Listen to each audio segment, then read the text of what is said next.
તમારે કોને લઈને મંડળાની વાત મારી કોને લઈને વિહદ ના મળી હોત મારું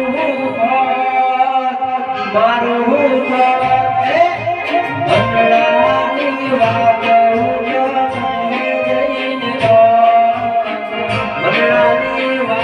મંડળાની વાત